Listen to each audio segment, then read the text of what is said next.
Hello dear student, how are you? सभी लोगों को गुड मॉर्निंग। एग्जाम का टेंशन लेने का कोई जरूरत नहीं है, क्योंकि आप लोगों के साथ आपके एग्जाम का बेस्ट प्रिपरेशन कराने के लिए हम हैं आप लोगों के साथ। तो डरने का क्या बात है। तो इस वीडियो में आज हम करने वाले हैं जेक बोर्ड का जो एग्जाम 13 फरवरी और 14 फरवरी को इंग्लिश कोर का एग्जाम होने वाला है, उसके प्रिपरेशन के लिए हम लोग जो most important MCQs plus model papers plus PYQs plus परख को मिला करके जो क्वेश्चंस निकाल के लाए हैं, उसका हम लोगों का आज है यहाँ पे सेट नंबर 6। इससे पहले 5 वीडियो ऑलरेडी अपलोडेड किया जा चुका था। हम लोगों ने इंग्लिश में सब चीज पढ़ लिया है, बुक्स कवर कर लिया है पूरा का पूरा, previous year questions paper, model papers, model paper परख, हर एक चीज कर लिए हैं।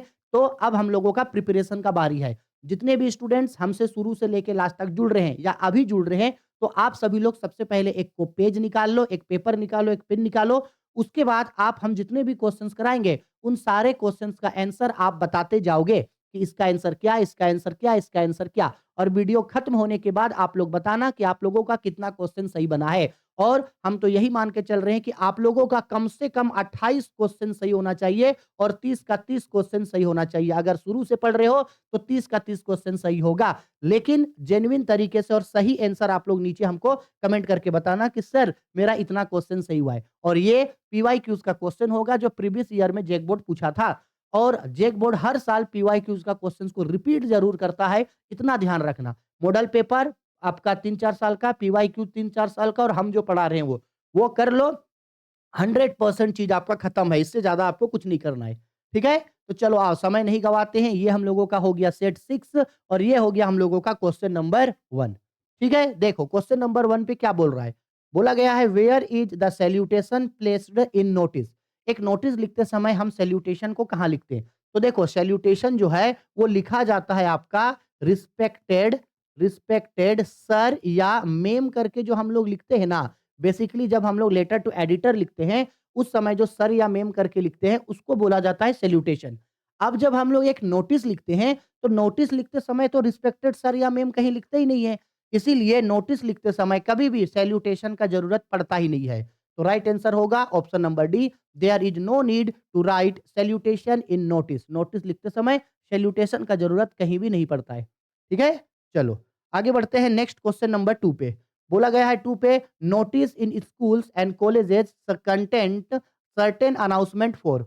स्कूल या कॉलेजेस में जो नोटिस लिखा जाता है, वो नोटिस किसको इन्फॉर्मेशन देने के लिए होता है, उस नोटिस से किसको बताया जाता है। तो नोटिस जो स्कूल या कॉलेज में जो नोटिस लिखा जाता है, वो लिखा जाता है स्टूडेंट्स को इन्फॉर्मेशन देने के लिए कि आपके स्कूल या कॉलेज में कुछ भी इवेंट होने वाला है। डांस कंपटीशन हो गया, सिंगिंग कंपटीशन हो गया, फेयरवेल हो गया, साइंस एग्जीबिशन, कुछ भी प्रोग्राम इवेंट होने वाला है, उसके लिए स्टूडेंट्स को इंफॉर्मेशन देने के लिए होता है। किसको? स्टूडेंट्स को। तो option number C right answer.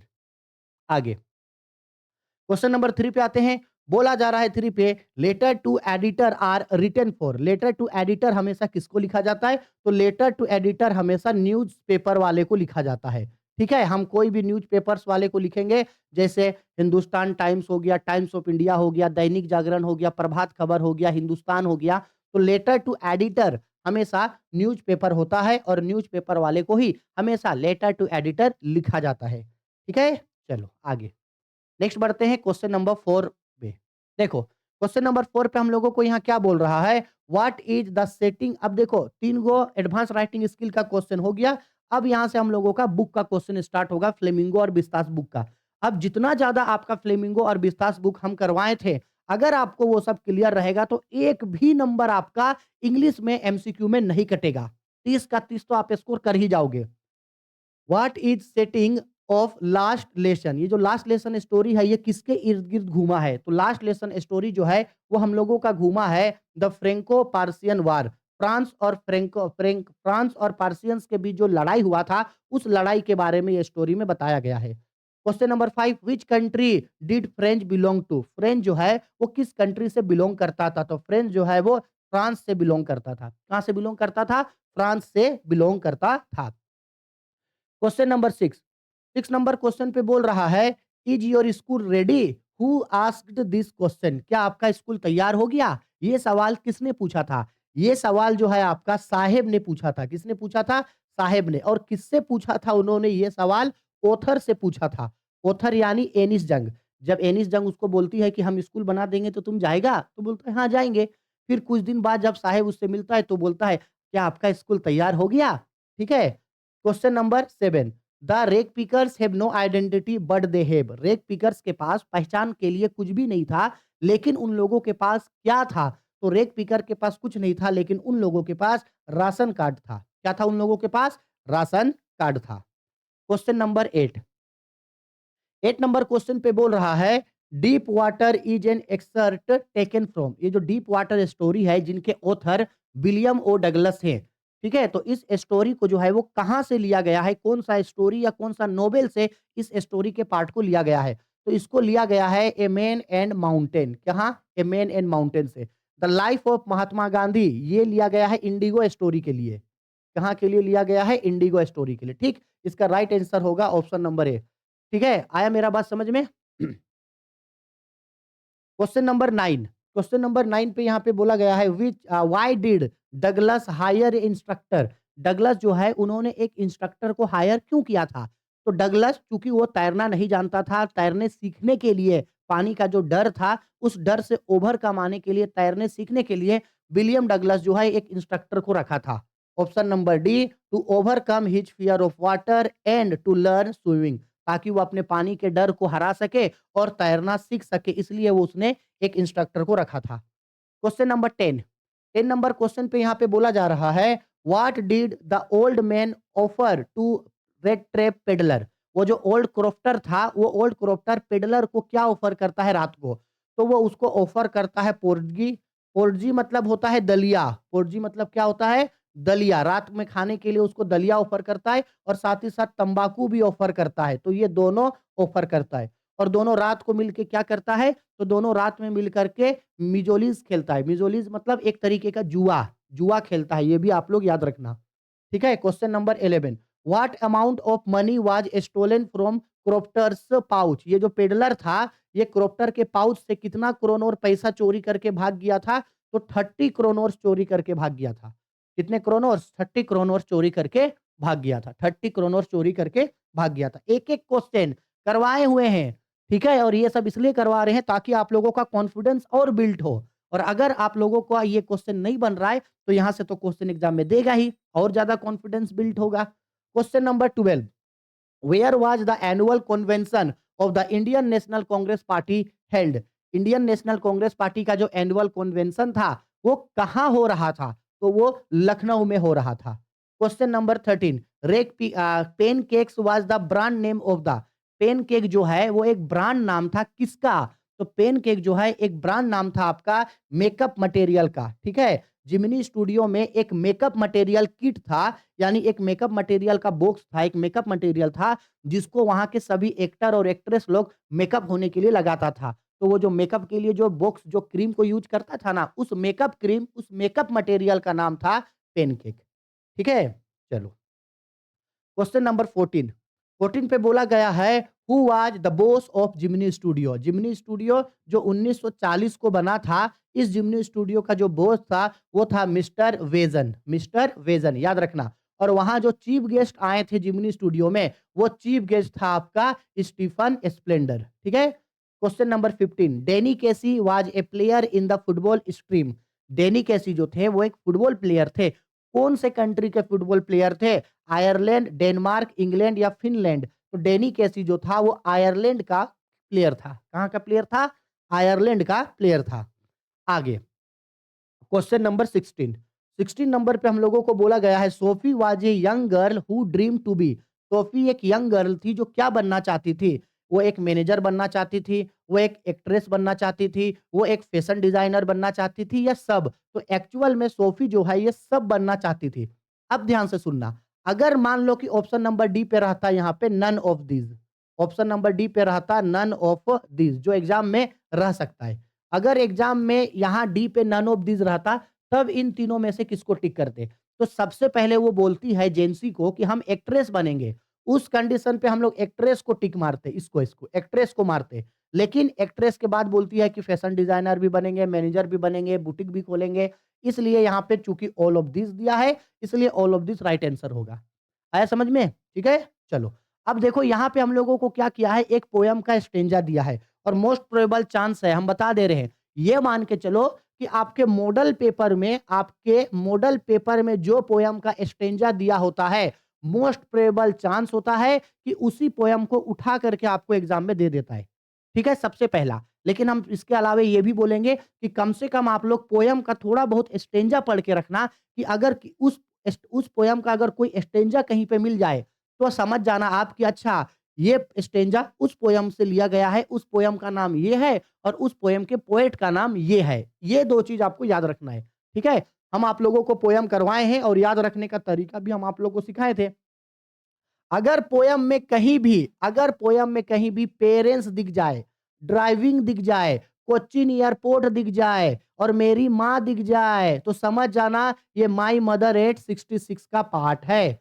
कौन-सा पोयम से लिया गया है? My mother eight 66। तो ये भी पोयम उठाया गया है माई मदर एट 66। और पोयम से बहुत हार्ड या डिफिकल्ट टाइप का क्वेश्चन नहीं पूछता है, एकदम ईज़ी और बनने लायक छोटा-सा क्वेश्चन आप लोगों को पूछता है। ठीक है? अब देखो ये माय मदर एट 66 पोएम का पार्ट है। अब देखो क्या-क्या क्वेश्चन उठा रहा है। उसी एक्सट्रैक्ट से कम 2 या 3 क्वेश्चन आप लोगों को देगा। बोल रहा है the given extract is taken from the poem. ये जो ऊपर एक्सट्रैक्ट पढ़े वो कहाँ किस पोएम से उठाया गया है? तो ये उठाया गया है माय मदर एट 66 से। उसी पोएम से एक और क्वेश्चन पूछा where was the poet driving to? Poet जो है वो ड्राइविंग करके कहाँ जा रही है? तो पोएम में साफ-साफ लिखा है कि कोच्चिन एयरपोर्ट जा रही है। कहाँ जा रही है? कोच्चिन एयरपोर्ट जा रही है और उसके बगल में उसकी माँ बैठी हुई है। क्वेश्चन नंबर 19 में पूछ रहा है who was sitting beside the poet? Poet के बगल में कौन बैठी है? तो पोएट के बगल में उसकी माँ बैठी हुई है। 3 क्वेश्चन देखो उसी पोएम से, उसी स्टेंजा से देखो 3 क्वेश्चन पूछा। तो ऐसा चांस है कि इस बार भी आप लोग को पोएम से ज़रूर क्वेश्चन देखने को मिलेगा। Question number 20 what type of wars does the poet talk about in the poem keeping quiet? Keeping quiet में जो पब्लो नेरुदा हैं वो पब्लो नेरुदा जो हैं वो किस तरीके का वार के बारे में बता रहे हैं? तो वो इन सभी वार्स के बारे में बता रहे हैं। Wars with gas, wars with fire, wars green Wars, wars with gas, wars with fire, सबके बारे में वो बताते हैं। Is it clear? चलो आगे क्वेश्चन नंबर 21 पे। 21 नंबर पे बोल रहा है whom did the en the enchanted youth in Idonemy revolves to seek? इसका आंसर देखो डायरेक्ट इसका आंसर याद रख लेना ऑप्शन नंबर ए, ठीक है ना? इसके पीछे लॉजिक में मत भागना। ऑप्शन नंबर ए देना रहा तो यही देगा उठा के, नहीं तो नहीं देगा। Question number 22 what are thing of beauty mention in the poem? Thing of beauty poem जो है उसमें किस तरीके के ब्यूटी के बारे में जॉन किट्स ने बताया है? तो इसमें बताया गया है सन एंड मून के बारे में भी, यंग ट्रीज एंड स्ट्रीम्स के बारे में भी, फ्लावर्स के बारे में भी, तो सबके बारे में बताया गया है all of these. Option number D इसका राइट आंसर होगा। अब आते हैं क्वेश्चन नंबर 23। देखो जी 23 नंबर क्वेश्चन पे क्या बोला जा रहा है? Who was same in the third level? Most important question. Same जो है वो थर्ड लेवल में कौन है? तो सेम जो है वो चार्ली का दोस्त है और दोस्त के साथ साथ वो एक साइकाइट्रिस्ट भी है। ठीक है? A psychiatrist and a friend of Charlie. Option number C right answer. Question number 24 let's tiger be where who said this? शेर सावधान हो जाओ, ये किसने कहा था? तो ये कहा था द प्रिंस जंग जंग बहादुर। और जब उस समय वो कितने दिनों का था? वो मात्र उस समय 10 दिनों का था। ठीक है? जब एस्ट्रोलॉजर बोलता है कि 100वां टाइगर तुम्हारा मौत का कारण बनेगा, तब वो बोलता है कि हम सब टाइगर्स को मार देंगे। Let's tiger beware. टाइगर सावधान हो जाओ। Question number 25 how many years ago did Gondwana exist? Gondwana जो है वो लगभग आज से कितने साल पहले एग्जिस्ट करता था? तो वो लगभग 650 million years ago 650 lakh million साल पहले वो एग्जिस्ट करता था। 26 नंबर what is the academic Sokolski? Academic Sokolski क्या था? तो journey to the end of the earth में जो स्टूडेंट ऑन आइस प्रोग्राम चलता था उसमें वहाँ पे कैनेडियन रिसर्च वेसल क्या एक नाव था, उस नाव का नाम था एकेडमिक सोकाल्स्की। और ये नाव में ही हाई स्कूल के स्टूडेंट लोगों को अंटार्कटिका लेकर के जाया जाता था। ठीक है? तो ये किसका था ये था एक इंडियन रिसर्च वेसल नहीं, रशियन रिसर्च वेसल, हाँ, रशियन रिसर्च वेसल था। क्या था? एक रशियन रिसर्च वेसल था, इसका नाम था academic Sokolski. Student on ice programme था, इसी में स्टूडेंट लोगों को अंटार्कटिका लेकर के जाया जाता था। कहाँ लेके जाया जाता था? अंटार्कटिका लेकर के जाया जाता था। क्लियर है? चलो आगे। Question number 27। 27 क्वेश्चन पे बोल रहा है the wounded soldier of the story the enemy belong to. The enemy में डॉक्टर सडाव को द एनिमी में डॉक्टर सडाव को वो जो सोल्जर मिला था जिसको गोली लगा था वो कहाँ से बिलोंग करता था? तो वो अमेरिका का नेवी ऑफिसर था, यूएस नेवी ऑफिसर था वो, यूनाइटेड स्टेट का नेवी ऑफिसर था।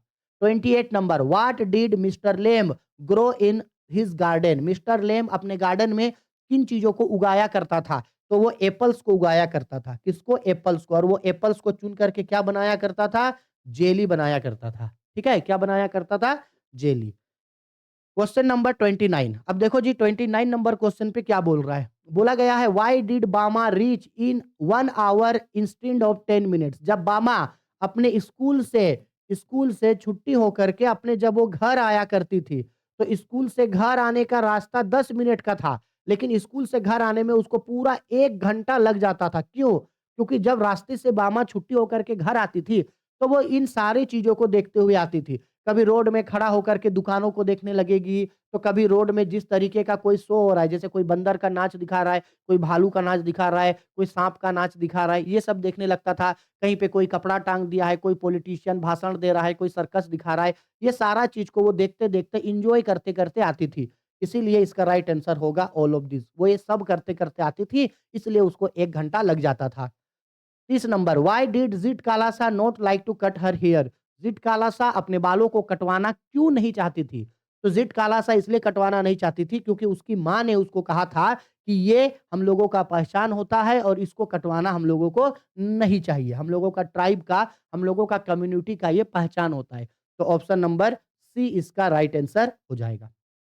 ठीक है? बस अब हम लोग भी आप लोग और ये जो क्वेश्चन है ना, ये लास्ट ईयर में ही पूछा गया क्वेश्चन था सारा और इनमें से कुछ-कुछ क्वेश्चन तो भाई रिपीटेड रहेगा, इतना मान के चलो। अब आप लोग हमको नीचे वीडियो के कमेंट बॉक्स में कमेंट करके बताओ कि आप लोगों का कितना क्वेश्चन सही हुआ। हम उम्मीद कर रहे हैं कि अगर आप शुरू से लेके लास्ट तक पढ़ रहे हो, मेरा हर बात मान रहे हो, हर वीडियो देख रहे हो, तो 30 का 30 क्वेश्चन आपसे सही बना है। लेकिन फिर भी जितना क्वेश्चन सही बना वो नीचे हमको आप लोग कमेंट करके ज़रूर बता देना। ठीक है? ये सेट 6 था। ऐसे ही सेट 10 तक वीडियो आएगा और एक लाइव मैराथन क्लास हम आप लोगों के लिए फिर से इंग्लिश का लेंगे ताकि एग्जाम में और अच्छे तरीके से दे सको।